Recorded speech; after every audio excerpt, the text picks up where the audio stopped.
présentation sur la coopérative carbone. Voilà. Hein, ouais, tu peux partager l'écran. Super. Et donc, la coopérative carbone, je crois que c'est... donc, bah, je vous laisse présenter, puis après, je prends le relais. Voilà, ok, super. Bah, du coup, j'ai 20 minutes pour cette première phase. Donc, je vais vous présenter la coopérative carbone qu'on a mis en place depuis Noël dernier sur le territoire de La Rochelle. Donc, initialement, c'est un projet qui est issu d'une démarche territoriale qui vise la neutralité carbone, donc le zéro émission nette à l'échelle d'un territoire à horizon 2040. Et quand on a mis en place notre programme, qui était dans le cadre d'un plan d'investissement d'avenir, on s'est aperçu que on avait évidemment énormément de chemin d'une part, mais énormément de verrous complémentaires pour arriver à traduire cette ambition de manière crédible et chiffrée jusqu'à 2040. Donc, cette démarche territoriale qui a été lauréate du plan d'investissement d'avenir, finalement, elle réunit une centaine de partenaires publics et privés à l'échelle du territoire et elle agit finalement sur l'ensemble des axes de travail qui sont concernés par la réduction d'émissions et par la séquestration, de manière à ce que nos émissions résiduelles à 2040 puissent être absorbées dans notre écosystème naturel. Donc, les enjeux fondamentaux qui ont abouti à la création de la coopérative carbone, donc dans le cadre de nos démarches territoriales, c'est d'une part comment on allait être en mesure d'assurer l'évaluation et le suivi de l'impact environnemental réel de l'ensemble des projets, les projets sur la mobilité, les changements de motorisation, les rénovations sur le bâti, l'ensemble des projets liés au numérique. Finalement, on s'est rendu compte qu'il y avait beaucoup d'hétérogénéité et dans les calculs, de manque de méthodes également, et puis que c'était un petit peu difficile de laisser chaque acteur actif sur ces sujets-là se débrouiller en fait à mettre en place leur ingénierie carbone. Le deuxième volet est évidemment le sujet que vous avez abordé à travers la présentation précédente, mais qui est également comment on valorise économiquement les réductions d'émissions qui sont apportées. Donc de réussir à transformer des gains environnementaux, des gains carbone en financement pour les acteurs qui les mettent en place. Et le dernier, oui. Anne, j'ai juste une petite interruption. J'ai l'impression qu'il y a en fond, il n'y a pas de gêne de son de ton côté. Alors, j'ai une collègue qui est également en visio de l'autre côté du bureau. Non, ça fait trop d'écho. Non, c'est pour savoir s'il y avait un écho, mais ça va très bien. Parfait. Désolée. Non, c'est moi, désolé. Et puis le dernier, je me déplacerai si c'est vraiment trop difficile, j'essaierai de trouver un autre lieu, mais on n'avait plus de salle de réunion. Donc le dernier sujet, c'était comment on allait être en capacité d'agréger les différents projets des petits acteurs notamment, des petites initiatives, de petites structures ou de particuliers pour pouvoir leur permettre d'accéder à cette ingénierie carbone et à cette ingénierie financière. Donc, on a mis en place une société coopérative d'intérêt collectif qui réunit l'ensemble des acteurs publics et privés du territoire qui sont intégrés dans la démarche d'où coopérative carbone. Notre action porte à la fois sur la réduction d'émissions de gaz à effet de serre et sur la captation carbone. Donc, je vais y tracer finalement les différentes missions de la coopérative carbone sur ces deux volets-là. Le premier volet, donc agir sur la réduction d'émissions de gaz à effet de serre. Donc évidemment, on prend chaque acteur à son niveau, à son point d'étape, pour pouvoir le faire monter d'une marche finalement sur sa compréhension, son appréhension du carbone, pour qu'il puisse réduire ses émissions. Donc évidemment, on met en place des ateliers de formation auprès des organisations, auprès des citoyens qui sont aussi bénévoles dans la coopérative carbone, pour pouvoir appréhender en faisant le poids carbone que l'on peut avoir à l'échelle individuelle et ensuite en extrapolant à l'échelle de l'entreprise avant d'aborder les questions de bilan carbone. On accompagne les organisations à l'évaluation de leur réduction, l'évaluation de leurs émissions pour pouvoir leur permettre de les réduire. Donc évidemment, une des méthodologies de base, c'est l'accompagnement bilan carbone en finalement formalisant le périmètre de responsabilité de l'activité, cartographiant l'ensemble des flux carbone, énergétique, matière pour pouvoir collecter finalement l'ensemble des données et calculer le bilan carbone des organisations pour construire des plans d'action de réduction d'émissions. Donc, un exemple, on a accompagné l'entreprise Atlantique Alimentaire qui fabrique des quiches et tartes principalement à destination de la grande distribution.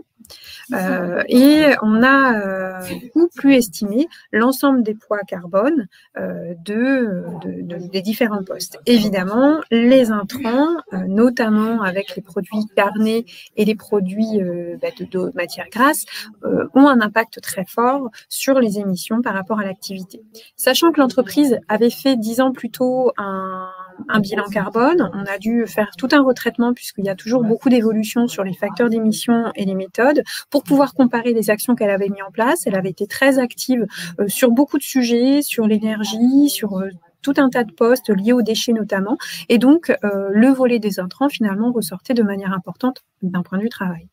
Ce qu'elle a mis en place derrière, c'est qu'elle a changé, elle a orienté vraiment ses produits de manière à avoir une offre alimentaire qui permette d'avoir des produits beaucoup moins carnés, beaucoup moins gras et issus du local au maximum, de manière à réduire son impact carbone lié aux intrants. Ensuite, on accompagne également les organisations à construire leur vision bas carbone. Et donc, pour ça, il y a une méthodologie qui s'appelle Acte pas à pas, qui a été mise en place cette année avec l'ADEME et le CDP pour pouvoir vraiment construire une vision et une stratégie pour être compatible aux accords de Paris. Donc, c'est ce qu'on fait notamment avec le relais Thalasso à l'île de Ré qui veut vraiment réorienter son offre, la réorientation sur la rénovation de ses bâtiments pour être compatible avec les accords de Paris et donc préserver au maximum le cadre de vie et le site exceptionnel qu'ils ont. Derrière, une fois qu'on a évaluer et réduire les émissions, il reste évidemment des émissions de gaz à effet de serre qui sont irréductibles et donc on propose une compensation carbone locale pour éviter ou séquestrer les émissions résiduelles auprès des organisations. Et donc là, ça nous permet d'agir sur la captation du carbone. Où on propose évidemment en même temps de réduire et compenser, puisqu'il y a un certain nombre d'entreprises qui réduisent et puis qui se disent plus tard je compenserai. Oui, il faut d'abord commencer par réduire, mais attention, on accumule en fait sa dette climatique tant qu'on n'agit pas sur la séquestration carbone, puisque dans tous les cas, on a besoin d'agir sur ces deux leviers pour aboutir à la neutralité carbone. Et donc on propose en local des projets qui vont permettre de séquestrer les émissions résiduelles des acteurs. Notamment des projets forestiers en Nouvelle-Aquitaine qui sont donc dans le cadre du label bas carbone en partenariat avec le CRPF et l'association Aquitaine Carbone où l'objectif c'est vraiment de pouvoir développer diverses essences de plantation dans l'ensemble des départements de Nouvelle-Aquitaine. Je les passe rapidement et on y reviendra si vous le souhaitez. Dans le Marais Poitevin où on a aujourd'hui une grosse maladie en fait qui touche l'ensemble des frênes sur le marais qui sont en train de disparaître et donc on a besoin de pouvoir replanter au maximum, de pouvoir diversifier les essences, de mettre des essences qui sont aujourd'hui adaptables aux évolutions climatiques que l'on a pour pouvoir préserver au maximum notamment les questions agricoles, terrestres et d'eau sur le Marais Poitevin. Autre projet qui est, lui, porté par des particuliers, l'objectif est de pouvoir développer les petites plantations d'arbres sur l'ensemble des espaces qui peuvent être identifiés et qui ne sont pas éligibles à des exploitations forestières, qui ont surtout un objectif de préservation de la biodiversité et un développement du cadre de vie. Et donc, ces citoyens se mobilisent en partenariat avec les communes pour pouvoir planter partout sur notre territoire. Donc, on apporte des projets qui sont labellisés avec un suivi méthodologique. Ensuite, directement, les projets, chaque porteur de projet, donc on garantit vraiment la proximité et le suivi de ce qui est mis en place. Et on a une équipe d'ingénieurs qui contribue au développement de nouvelles méthodes d'évaluation et puis qui permet d'évaluer chaque projet, d'en maîtriser ses différents enjeux. Donc voilà pour résumer, la coopérative carbone s'adresse à tous les acteurs de la transition écologique, qu'ils soient institutionnels, financeurs, entreprises, associations, citoyens, agriculteurs, et on agrège finalement les questions d'ingénierie carbone et d'ingénierie financière pour pouvoir développer des synergies à l'échelle d'un territoire. Donc on est vraiment un outil créé à une échelle de territoire au service de ces différents acteurs. Super, parfait. Merci pour cette présentation. Alors ce matin, on a parlé un petit peu en début d'additionnalité et justement de comment est-ce qu'on pouvait travailler sur cette quantification d'impact pour arriver à mettre en place des financements à impact. Et ce qui est génial, c'est qu'en fait, vous faites tout l'accompagnement et la mise en relation entre les porteurs de projets qui font faire de la réduction d'émissions et qui vont permettre de la création via le label bas carbone ou même les économies d'énergie, puisque vous travaillez aussi sur les économies d'énergie, de faire la valorisation en fait de cette additionnalité à l'échelle du territoire et à faire une comptabilité globale en fait pour aller vers la stratégie net zéro sur le territoire. Donc vraiment passionnant. Alors moi j'avais une question, la société coopérative d'intérêt collectif. Donc vous avez un mode de gouvernance en fait qui est coopératif autour de cette coopérative carbone. Qui sont les acteurs et comment s'organise en fait la prise de décision pour cette gouvernance? Oui, effectivement, on a un mode qui est vraiment sur une gouvernance partagée. Donc, les acteurs aujourd'hui, on a des banques, les grands comptes locaux d'un point de vue industriel, donc Léa Nature, Alstom. On a les institutions locales, des communes et la communauté d'agglomération de La Rochelle, des associations comme l'association Atlantec, ADEFIP qui fait du crowdfunding, et puis des particuliers qui sont bénévoles et des petites entreprises, des petites structures qui agissent. La gouvernance est partagée dans le sens où on a, comme les principes des sociétés coopératives d'intérêt collectif, on a créé des collèges et aucune décision ne peut être prise tant qu'on n'a pas finalement une majorité des acteurs qui sont d'accord. On est obligé de pouvoir avoir des accords entre les acteurs publics et les acteurs privés, avec une répartition équitable de l'ensemble des pouvoirs et des voix qui sont apportées. Ce qui nous permet de garantir un intérêt collectif. On sait qu'on ne va pas être uniquement au service des politiques publiques, mais qu'on va être en cohérence avec ces politiques publiques et on ne va pas être uniquement connecté à des développements industriels si on n'a pas de cohérence avec le développement citoyen du territoire et des parties prenantes d'un territoire. Donc, c'est un mode de fonctionnement qu'on a mis un peu de temps pour construire, pour s'assurer de ne pas faire une usine à gaz, puisque c'est toujours un peu la difficulté sur les sociétés coopératives d'intérêt collectif. Et donc, on a un conseil de surveillance qui nous permet de cadrer le contrôle stratégique avec les acteurs qui ont, on va dire, beaucoup investi sur le projet, et la mise en place de commissions qui permettent de décentraliser vraiment la gestion et la partie opérationnelle suivant les différents secteurs que l'on adresse, qui sont assez variés et qui adressent des partenaires qui sont aussi variés par nature. Oui, c'est ça, qui peuvent avoir des intérêts divergents et l'idée, alors c'est vraiment le sujet, je crois, ceux qui connaissent un peu la tragédie des communs, c'est-à-dire que ces sujets de carbone, en fait, ils ont un intérêt collectif, mais l'intérêt individuel de chacun à participer, il est relativement faible et ça peut fonctionner qu'à partir du moment où on a des hubs comme ça de gouvernance qui permettent de marquer la responsabilité de chacun et d'orienter les projets dans une structure en fait, alors déjà qui offre de la transparence sur la gestion et les décisions, et puis qui va œuvrer en fait, qui va être responsable en fait de ce bien commun. Donc c'est vraiment très inspirant. Deuxième point, la deuxième question que j'avais, c'était par rapport aux projets que vous allez choisir. Comment est-ce que vous les sourcez entre guillemets? C'est quoi les protocoles sur lesquels vous vous appuyez? On a parlé de label bas carbone. Est-ce que vous faites tout le spectre du label bas carbone? Vous allez plutôt chercher sujet d'agro, agri, et après sur la partie C2E, voilà, sur quoi vous appuyez? Oui. Alors nous, évidemment, il y a évidemment la question de l'additionnalité sur l'accompagnement et le choix des projets. Ce qu'on doit pouvoir prouver, c'est évidemment qu'ils ont une additionnalité par rapport à l'état des financements actuels et à leur rentabilité. Donc, ils ont besoin d'un accompagnement financier pour se mettre en place, qui sont uniques. Donc, la traçabilité que l'on met en place est nécessaire pour pouvoir garantir qu'il y a un dispositif financier pour un projet, qu'on puisse derrière les mesurer et les vérifier. Donc ça, c'est ce qu'on met en place au volet local. Donc évidemment, on s'appuie sur des labels et des garanties qualité. Donc, au niveau national, évidemment, le label bas carbone qui permet de faire reconnaître les crédits carbone à l'échelle nationale, suivant les méthodologies qui sont connues et sur lequel aussi on travaille dans les différentes méthodologies en élaboration ou en application.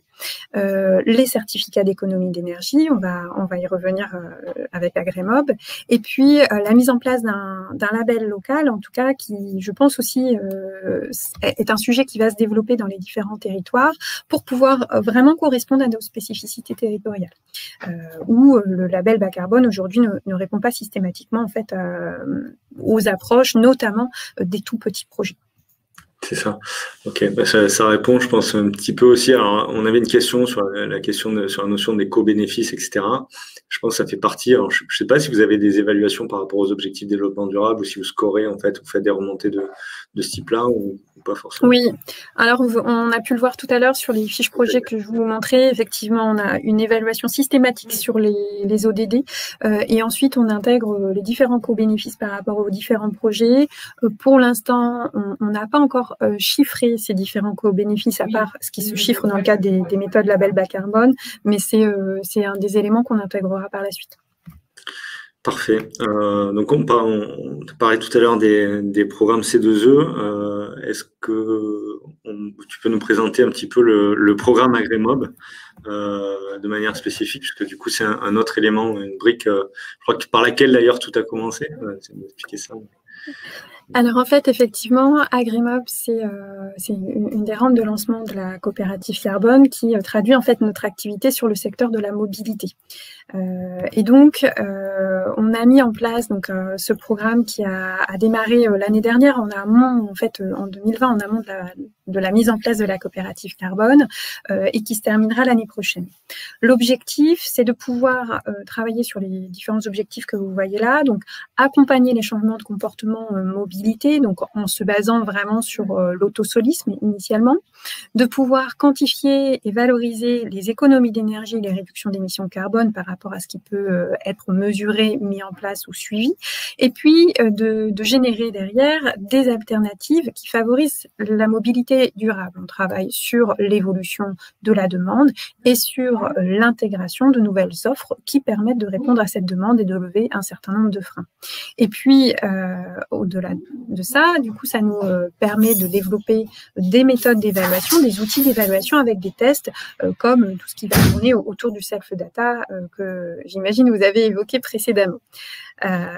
Nous avons un partenariat que vous voyez là dans le cadre de ce programme-là, donc qui associe les acteurs du territoire, notamment avec l'Université de La Rochelle, avec J'adopte un projet, l'école d'ingénieurs Lexi, l'Aglo de La Rochelle en tant qu'autorité compétente et fortement partie prenante sur les actions de sensibilisation, l'association Les Petits Débrouillards, l'association Implantec et Carbone 4 avec qui on travaille sur l'élaboration des méthodes mobilité dans le cadre du label bas carbone.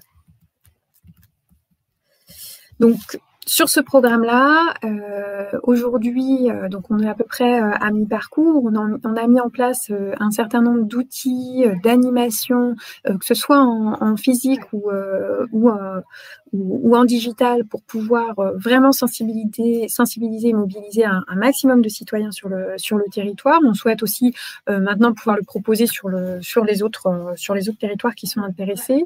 On a une expérimentation sur l'appréhension des données individuelles de mobilité pour voir si elles peuvent impacter le changement de comportement. On connecte tout ce programme-là avec les incitations plutôt d'ordre réglementaire ou infrastructure, d'où vraiment l'intérêt d'être très connecté à l'autorité compétente, puisque la gestion des circulations, des places de parking, des contraintes qui peuvent être montées et notamment des futures zones à faible émission est un élément important pour encourager l'évolution de cette demande, changer les habitudes et pour pouvoir accompagner les offres de mobilité. Et puis, ça nous a également permis de mettre en place un outil de gestion des différents projets mobilité, énergie et carbone à terme pour pouvoir assurer le suivi des résultats environnementaux sur ce qui est mis en place. Super, très clair. Donc là, pareil, c'est assez proche de ce qu'on a vu tout à l'heure avec Thibaut. D'ailleurs, je vais en profiter si tu peux nous remettre Thibaut en ligne pour lui poser la question aussi qui a été posée tout à l'heure. Et comment est-ce que, alors je vais la poser d'abord ici, je te la posais directement à Anne. Comment est-ce que vous, alors sur la mobilité déjà, vous avez déjà des résultats sur les sujets d'acclimatation, sur les dispositifs que vous avez présentés? Est-ce qu'il y a des choses déjà que vous pouvez partager en termes de résultats sur ces sujets-là Oui, alors d'un point de vue résultat sur le changement de comportement mobilité, on voit vraiment l'influence très forte des habitudes qui est vraiment un point d'entrée pour la mise en place de ces programmes-là, qui a été évidemment très secoué par les éléments liés au Covid, où finalement tout ce qu'on avait commencé à mettre en place a été remis en question. On a dû se réadapter avec de nouveaux outils, de nouvelles propositions, mais c'est vrai que c'est un élément fondamental, c'est de s'attaquer au moment où on a des éléments ou des événements de vie qui permettent de changer les habitudes. Ça, d'un point de vue retour d'expérience, c'est un élément assez fondamental. Le deuxième élément, c'est que tout ce qu'on a essayé de mettre en place sur le volet visio pour pouvoir s'adapter au Covid n'a pas été très efficace, puisque parler à distance de changement de comportement mobilité, finalement, tant qu'on n'est pas sur du présentiel, du collectif, des synergies, on n'a pas les mêmes résultats que sur les réunions qu'on a fait en mode collectif. Et ensuite, dans les résultats qu'on a notamment sur les offres de mobilité alternative, on voit qu'effectivement, elles ont vocation à avoir une part de marché de plus en plus grande sur l'accompagnement de ces changements de comportement mobilité et de bien connecter les deux avec regarder ce qui bouge, regarder ce qui se propose est aussi très, très pertinent. Oui, l'idée de votre côté, c'est donc du coup d'intervenir dans la compréhension des besoins sur le territoire et de comprendre en fait la manière dont va bouger la population sur ces changements d'habitude, et après de l'interfacer avec l'autre aussi, avec l'offre de services qui va venir accompagner cette mobilité. Ce qui est clé, j'ai l'impression par rapport à ce qu'on disait tout à l'heure, c'est ce calcul d'additionnalité, puisque ça va être la quantité d'impact de carbone qu'on va économiser sur les transports, qui est le poste important qui est adressé par Agremob ici. Je crois que vous avez entamé des travaux de valorisation de cette démarche. Est-ce que tu peux nous en parler rapidement? Ça reprend, j'imagine, ce qu'on disait tout à l'heure, additionnalité, permanence, etc. Oui, effectivement. On a deux sujets aujourd'hui qui sont en étude pour pouvoir avoir une méthodologie de valorisation de ces gains de gaz à effet de serre en réduction d'émissions, qui sont d'une part les plans de mobilité en entreprise ou dans les organisations de manière générale, où l'objectif est de pouvoir agréger l'ensemble des évolutions, des changements de pratiques mobilité au sein des plans de mobilité et de pouvoir avoir une méthode qui permette de donner une carotte au bâton finalement de par les nécessités d'organisation et donc de pouvoir donner des éléments liés aux atteintes de résultats et à des objectifs de résultats derrière.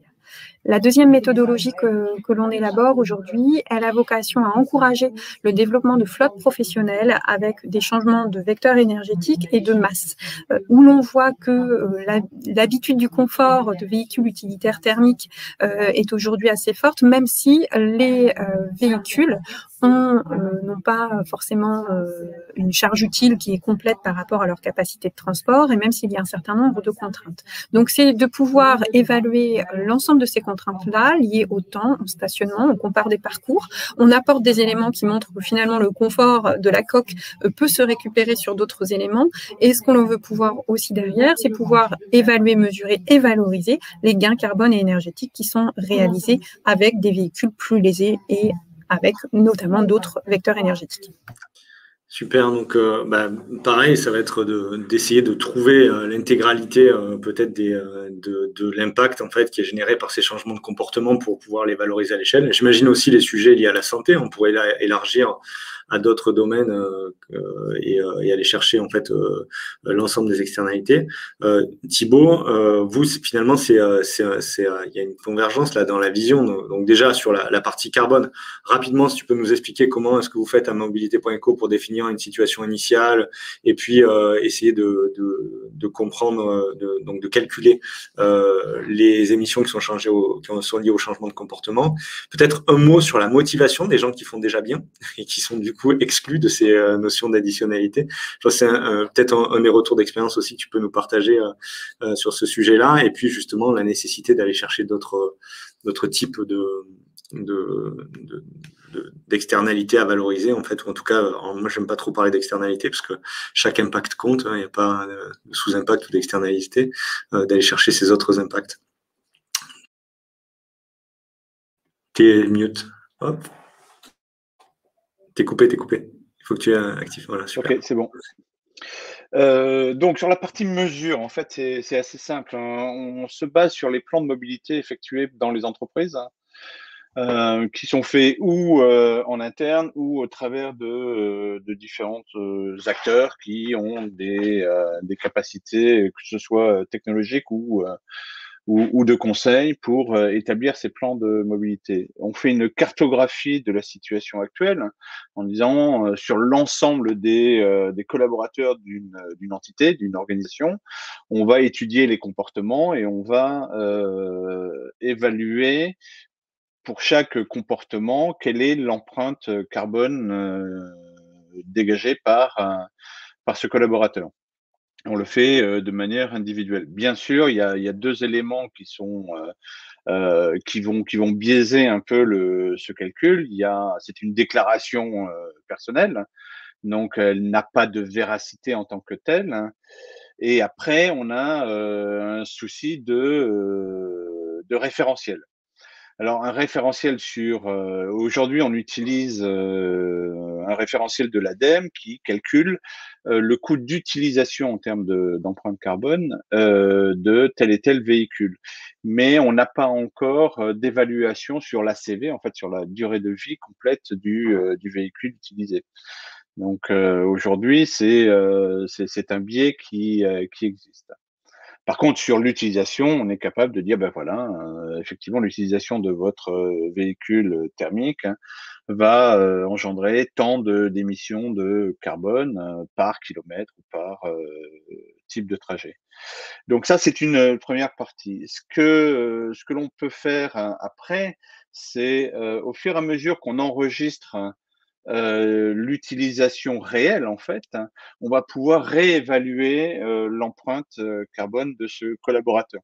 Donc, plus l'utilisateur va utiliser notre solution, plus on va avoir une idée très précise, en fait, de l'empreinte carbone de ce collaborateur, puisque notre application est capable de détecter les différents types de mobilité utilisés et de les valider avec différents outils. Nous avons 3 niveaux de preuve. La première qui est déclarative, la seconde qui est liée en fait à la technologie embarquée ou développée au travers de notre application, et la troisième va être l'utilisation d'un tiers de confiance et la récupération d'une preuve de mobilité au travers d'un tiers de confiance. Donc ces 3 niveaux de preuve vont pouvoir nous donner une mesure assez précise en fait, hein, de la capacité de l'utilisation de certaines mobilités. Ça va nous donner un instant T0, et après, dans l'utilisation, on va pouvoir mesurer ce changement. Donc ça, c'est la partie additionnalité. Et il est vrai que quand on parle aujourd'hui de la population des vélo-taffeurs ou des gens qui viennent au bureau à pied, bah, leur additionnalité elle est plutôt moindre, puisque en fait ils ont déjà un comportement vertueux, et donc clairement ils vont se retrouver un peu à la marge par rapport aux incitations que l'on va donner sur ce changement.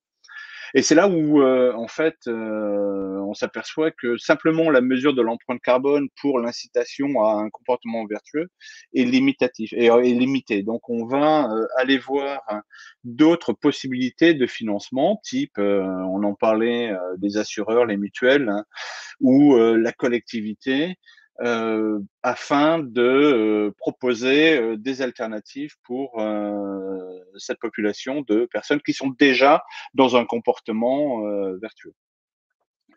Est-ce que ça répond à ta question? Ouais, très bien. Du coup, c'est les gens qui font bien. C'est pas forcément. Enfin, cette notion d'additionnalité de transition, effectivement, elle vient accompagner ce qui se fait en plus, et donc elle peut être limitative. Et ça me fait mentir sur ce que je disais tout à l'heure sur cette notion de forfait mobilité durable qui aide aussi les gens qui font déjà bien à aider. Donc il y a un côté un peu intéressant dans la mise en place de ce genre de forfait, c'est de aussi récompenser ceux qui font déjà bien sur le territoire. Est-ce que du coup, Anne, par rapport à votre démarche sur Agrémob, c'est des choses sur lesquelles vous êtes en phase et des réflexions que vous menez aussi? Oui, nous, c'est la question aussi qu'on se pose en sus, c'est finalement qui est responsable de l'action et qui est responsable de cette additionnalité-là. À partir du moment où on essaye de l'agréger à l'échelle d'une organisation, par exemple, finalement, il faut aussi pouvoir prouver qui a investi et qui a décidé de passer à l'action, sachant que les choses ne peuvent pas être binaires. Donc ça, c'est une vraie question, c'est comment on encourage le fait que plusieurs parties prenantes vont permettre ensemble de faire changer les évolutions de comportement.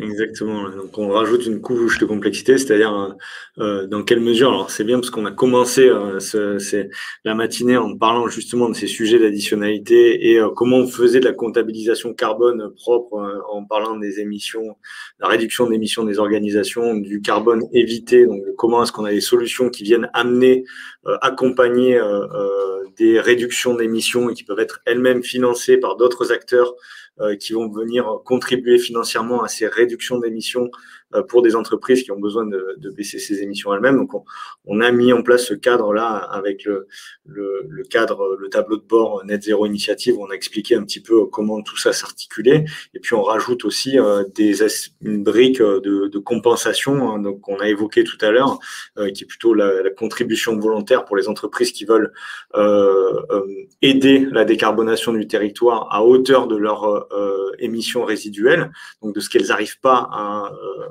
diminuer en termes d'émissions carbone, et tout ça effectivement à travers un cadre, une enveloppe entre guillemets qui permet de gérer tout ça, que vous avez réussi à créer en fait avec la coopérative carbone. Ça, je trouve ça assez intéressant. Maintenant, une autre question que j'avais par rapport à cette coopérative, c'est qu'elle se met en place à l'échelle du territoire, mais le sujet du carbone, c'est un sujet qui est global. Donc la question, c'est est-ce que le territoire, c'est suffisant, voire pertinent, et est-ce que c'est pas une échelle qui est trop petite ou enfin, par rapport au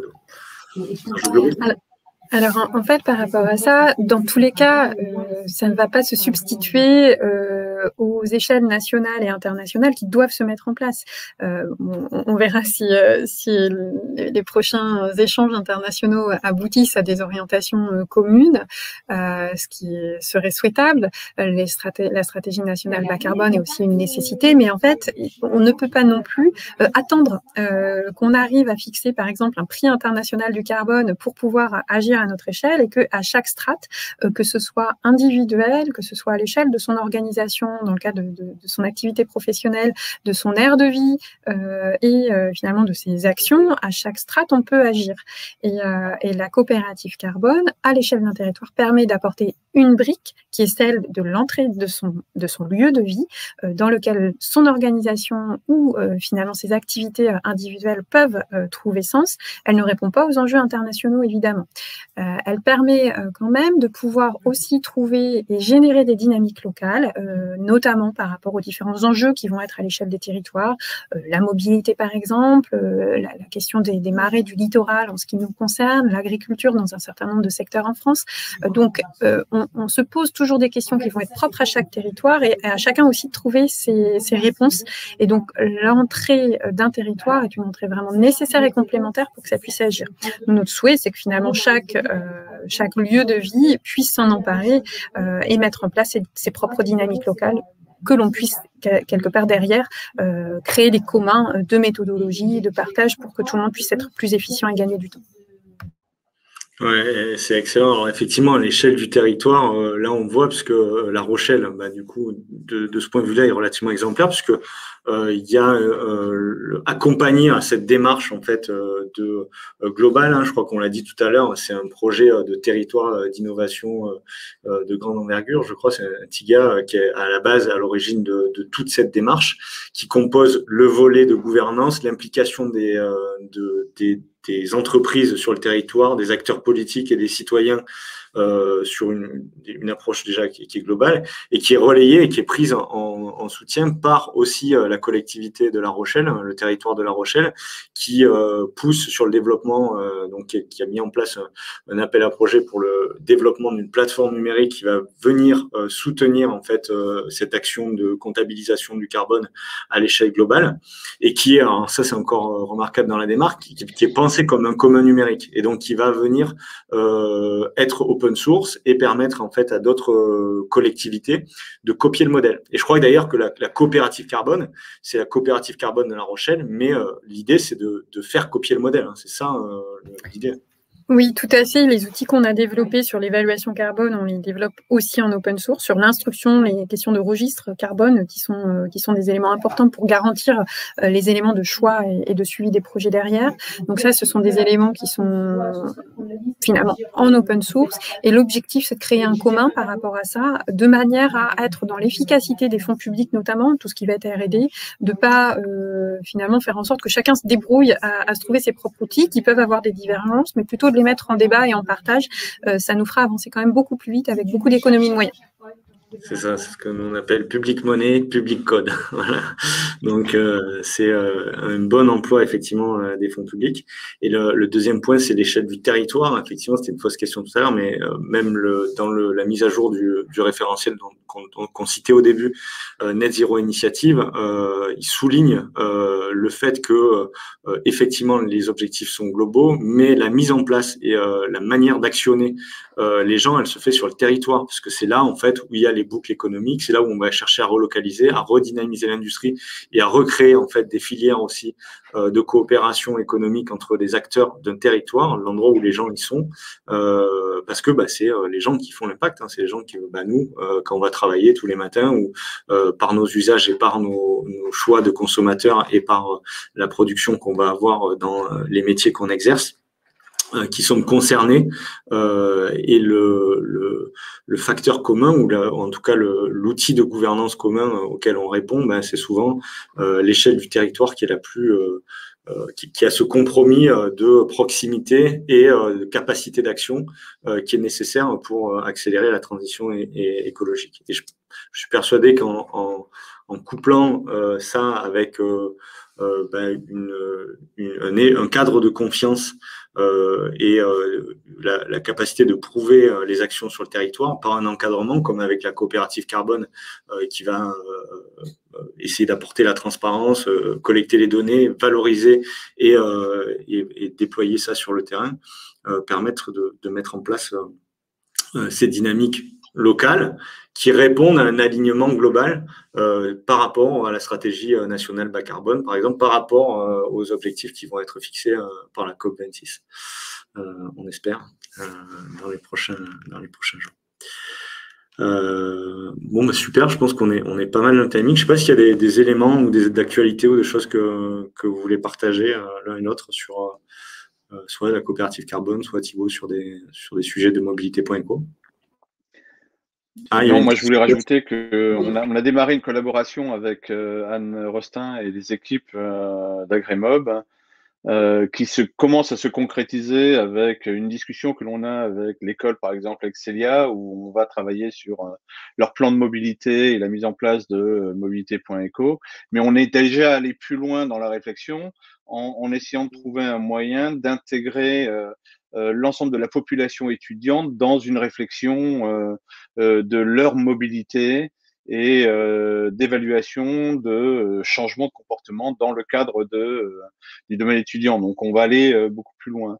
L'autre aspect que l'on a évoqué ensemble avec Anne, c'est ce côté labellisation, c'est comment, en prenant notre solution, les équipes de Anne pouvaient effectivement nous aider à labelliser en fait et valider et certifier notre solution. Ouais, Donc très heureux de continuer cette collaboration avec Anne et ses équipes. Et j'ai vu que Chloé était aussi dans la conférence et Ouais. bonjour Chloé. Ouais. Et effectivement, là je pense que c'est important aussi. Je rajoute parce qu'on connaît bien le dossier, parce qu'on a participé à l'élaboration de la plateforme de La Rochelle. Ce qui est vraiment très intéressant, c'est aussi cette notion de mise en commun des algorithmes et des méthodologies qui permettent de qualifier cette additionnalité et de permettre d'avoir une appréciation commune des impacts et de la manière de les comptabiliser. Et probablement que c'est une des clés dans l'accélération de la transition, c'est cet effort collectif, cette mise en commun et cette coopération qui permet en fait d'aller chercher à produire, de s'aligner sur les effets et d'aller à produire et financer ces effets. Oui, et je rajouterais par rapport à ce volet-là, évidemment des nécessités de transparence, mais qu'on ne créera pas un climat de confiance sans transparence.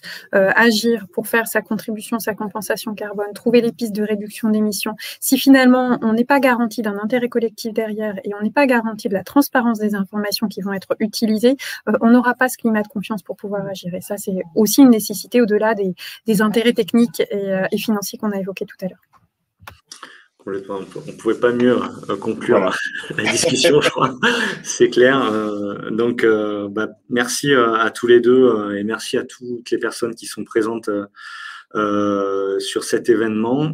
J'ai pas vu le temps passer. C'était vraiment super passionnant l'ensemble de ces échanges. Tous les projets qu'on a vus tout à l'heure, en fait, depuis le début, ils permettent de valoriser, d'apporter ce cadre de transparence dont on parle là, et sans forcément être dans le partage de la donnée.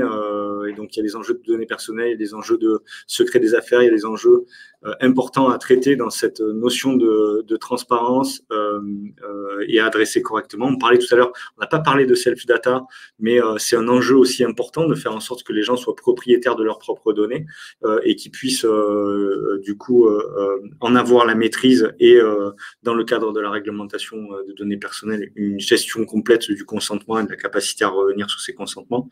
Et ça, je pense que ça fait partie des gros enjeux. Et de connecter cette capacité de prouver l'impact à des financements, c'est aussi un vecteur fort puisqu'on a toute une partie de fonds qui vont être injectés par les collectivités, par l'Europe, par les entreprises pour abonder à cette transition écologique. Et il faut éviter les effets d'aubaine, il faut éviter en fait au milieu les intermédiaires qui peuvent détourner cet argent pour soit des fins spéculatives, soit même pour s'enrichir. Et ça, effectivement, cette capacité de transparence et de traçabilité dans les échanges et de conduire de la preuve jusqu'à l'euro, cette valeur d'impact, cette additionnalité qu'on conduit entre les deux.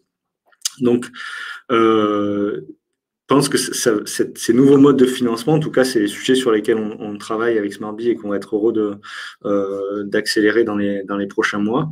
On les retrouve dans les labels bas carbone, dans les crédits C2E. On espère plus tard dans d'autres mécanismes basés sur les mécanismes de développement propre qui vont pouvoir se développer dans le futur. Voilà.